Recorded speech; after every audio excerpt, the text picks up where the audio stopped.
नमस्कार।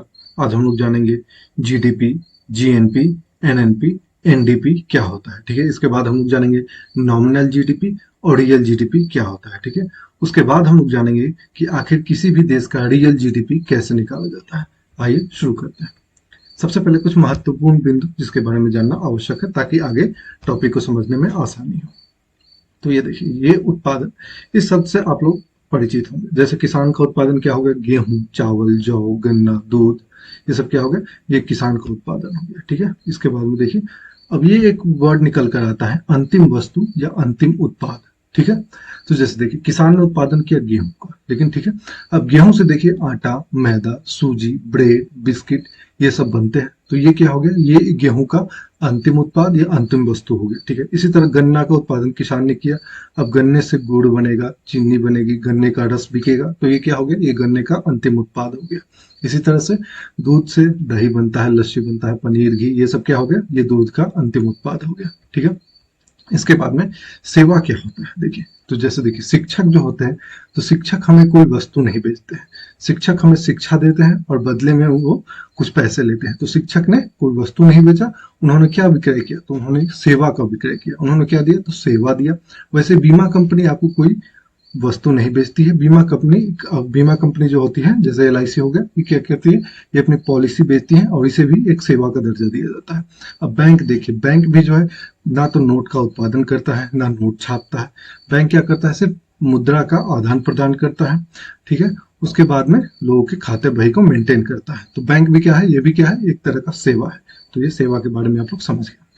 अब समझिए आखिर जीडीपी होता क्या है। तो जीडीपी का फुल फॉर्म होता है ग्रॉस डोमेस्टिक प्रोडक्ट। इसका हिंदी अर्थ होता है सकल घरेलू उत्पाद।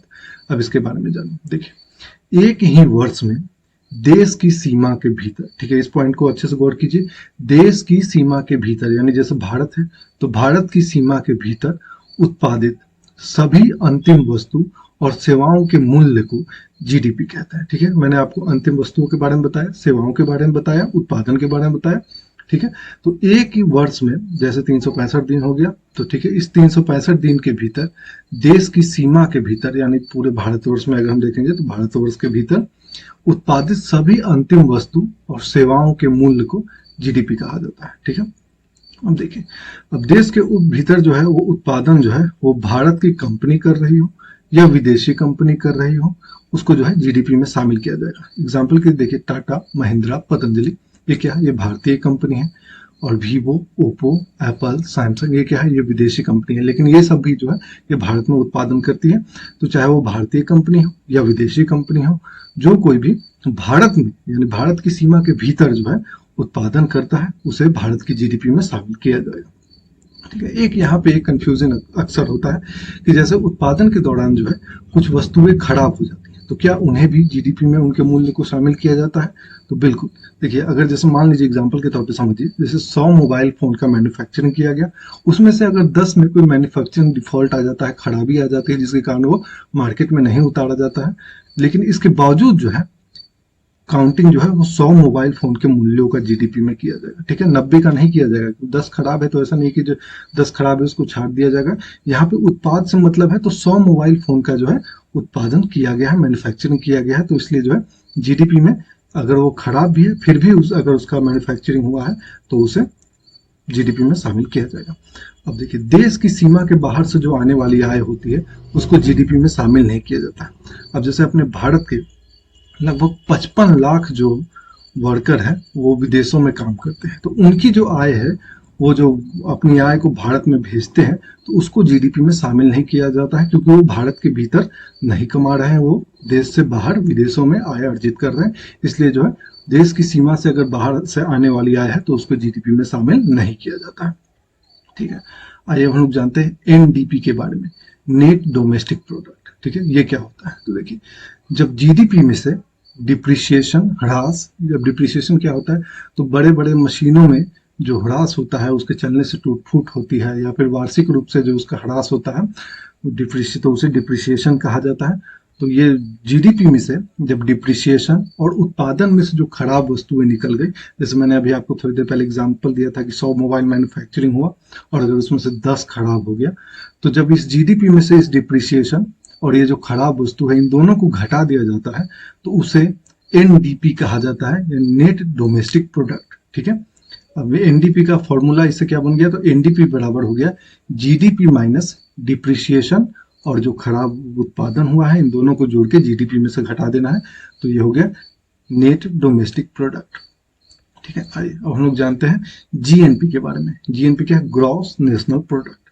ठीक है, तो भारत की कंपनी या भारत के लोगों द्वारा देश में या फिर विदेश में उत्पादित अंतिम वस्तु के मूल्य और सेवा को ग्रॉस नेशनल प्रोडक्ट कहा जाता है। ठीक है, देखिए चाहे वो भारत की कंपनी हो जो है, या फिर भारत के लोग हैं, वो देश में या विदेश में कहीं भी उत्पादन करे, तो उनके जो वस्तु उत्पादन का जो अंतिम वस्तु का जो मूल्य है उसे जीएनपी कहलाता है, ग्रॉस नेशनल प्रोडक्ट। जैसे जीडीपी में आपने देखा होगा कि जो भारत के लोग हैं अगर वो विदेश में उत्पादित कर रहे हैं तो उनको शामिल नहीं किया जाता है जीडीपी में, लेकिन जो जीएनपी होता है, ग्रॉस नेशनल प्रोडक्ट, इसमें अगर भारत का कोई भी व्यक्ति है, जैसे मैंने आपको बताया था कि भारत के लगभग 55 लाख लोग जो है वो विदेशों में काम करते हैं, तो ये जो भारत के लोग जो विदेशों में आय अर्जित करके भारत में भेजते हैं, तो उनकी आय को भी जो है वो जीएनपी में शामिल किया जाता है, वो ग्रॉस नेशनल प्रोडक्ट कहलाता है। जैसे देखिए टाटा, महिंद्रा, ये क्या है, ये दोनों भारतीय कंपनी है।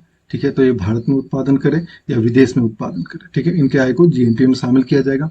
विदेशों में जो काम करने वाले भारतीय हैं, अभी लगभग 55 लाख भारतीय हैं जो विदेशों में काम करके धन अर्जित करते हैं, तो उनके द्वारा अर्जित किए आय को भी जीएनपी में शामिल किया जाएगा। लेकिन विदेशी कंपनी जैसे वीवो, ओप्पो, सैमसंग हो गया, या फिर कोई विदेशी व्यक्ति जो भारत में काम करता है, उसके द्वारा जो आय होगा वो जीएनपी में शामिल नहीं किया जाएगा। तो एक लफ्ज में कहें तो जीएनपी में सिर्फ भारतीयों द्वारा अर्जित आय को ही शामिल किया जाता है। ठीक है, तो अब इस जीएनपी का फॉर्मूला क्या हो गया, तो जीएनपी बराबर हो गया जीडीपी प्लस विदेशों में भारतीय द्वारा प्राप्त आय और माइनस विदेशियों द्वारा जो है भारत में कमाया गया धन। ठीक है, दोनों पॉइंट अलग है।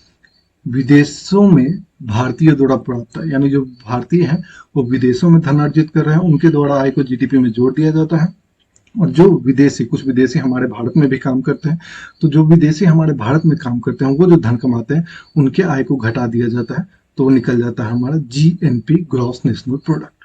ठीक है, आइए अब हम लोग जानते हैं एनएनपी के बारे में। अब ये एनएनपी क्या है, तो एनएनपी होता है नेट नेशनल प्रोडक्ट। ठीक है, अब एनएनपी जैसे जीएनपी में से जब डिप्रिसिएशन यानी ह्रास और उत्पादन के दौरान जो कुछ खराब हो चुके हैं वस्तु उनको घटा दिया जाता है, तो नेट नेशनल प्रोडक्ट निकल जाता है। ठीक है, नेट नेशनल प्रोडक्ट क्या हो गया, जीएनपी मैंने बताया, तो उसी जीएनपी में से, ठीक है, जीएनपी में से जब डिप्रिसिएशन और जो कुछ उत्पादित खराब वस्तु है उनको घटा लिया जाता है तो उसे एनएनपी कहा जाता है, नेट नेशनल प्रोडक्ट। ठीक है, तो ये एनएनपी हो गया।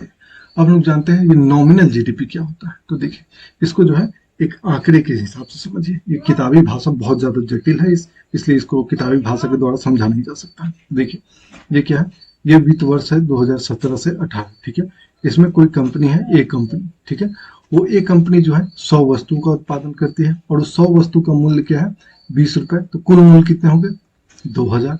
इसी तरह फिर अगला वर्ष आता है 2018 से 19, इसमें एक कंपनी जो है वो 90 वस्तुओं का उत्पादन करती है और उन्हें 25 रुपए प्रति मूल्य बेचती है, तो कितना हो गया, 2250 रुपए।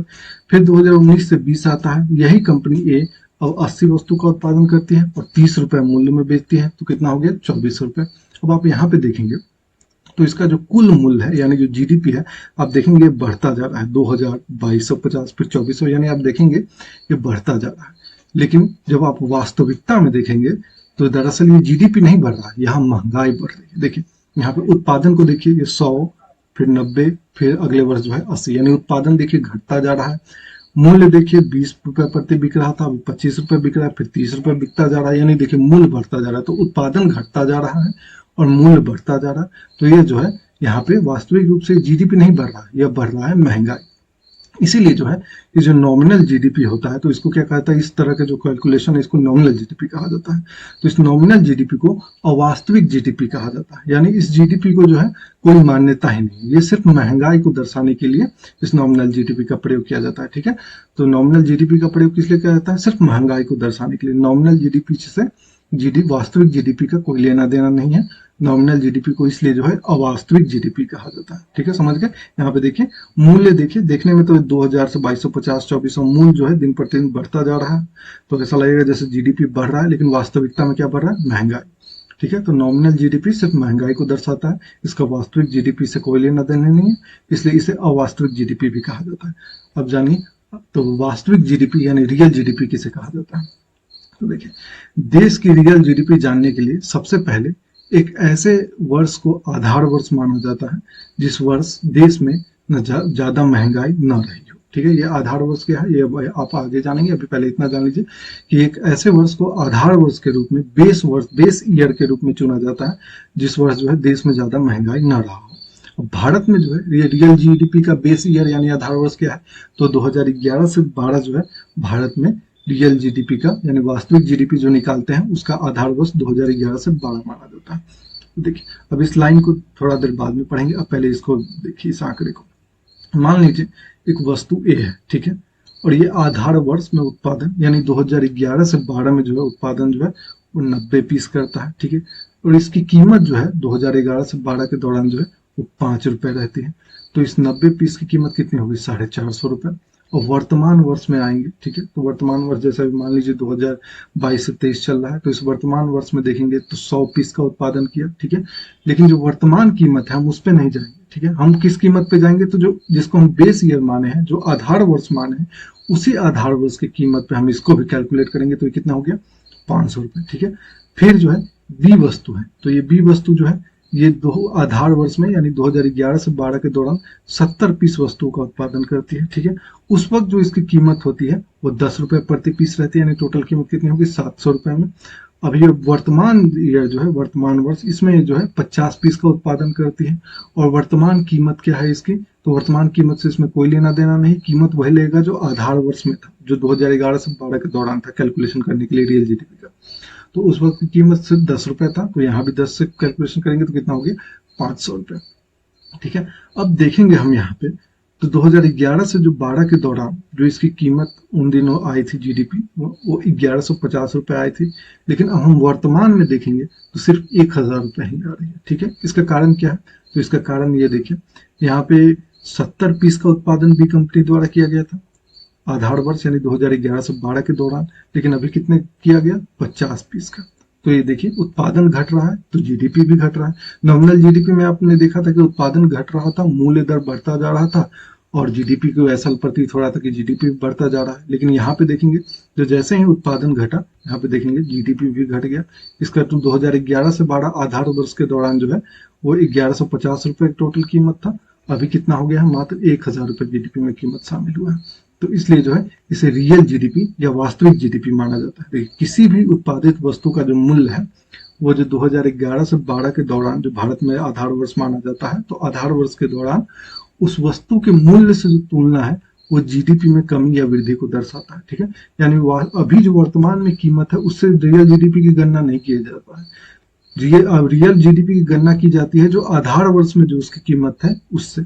इससे पता चलता है कि उस वर्ष जो है कितना आधार वर्ष में आया था इसका जीडीपी और अभी कितना आ रहा है। ठीक है, तो यहाँ जैसे ही उत्पादन घटा, यहाँ देखेंगे जीडीपी भी घट गया। तो इस तरह से जो है वर्तमान में रियल जीडीपी का कैलकुलेशन भारत में किया जाता है।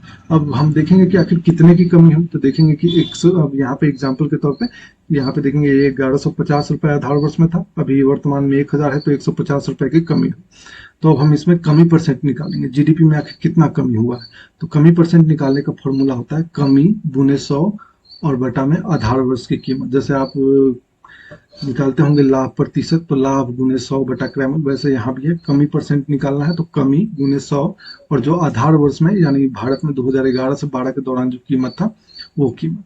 ठीक है, तो यहाँ पे देखेंगे 150 रुपए कमी है गुने 100, और ठीक है प्रतिशत में निकालना है तो 100 से गुना करेंगे, और नीचे में आधार वर्ष में कितना कीमत था?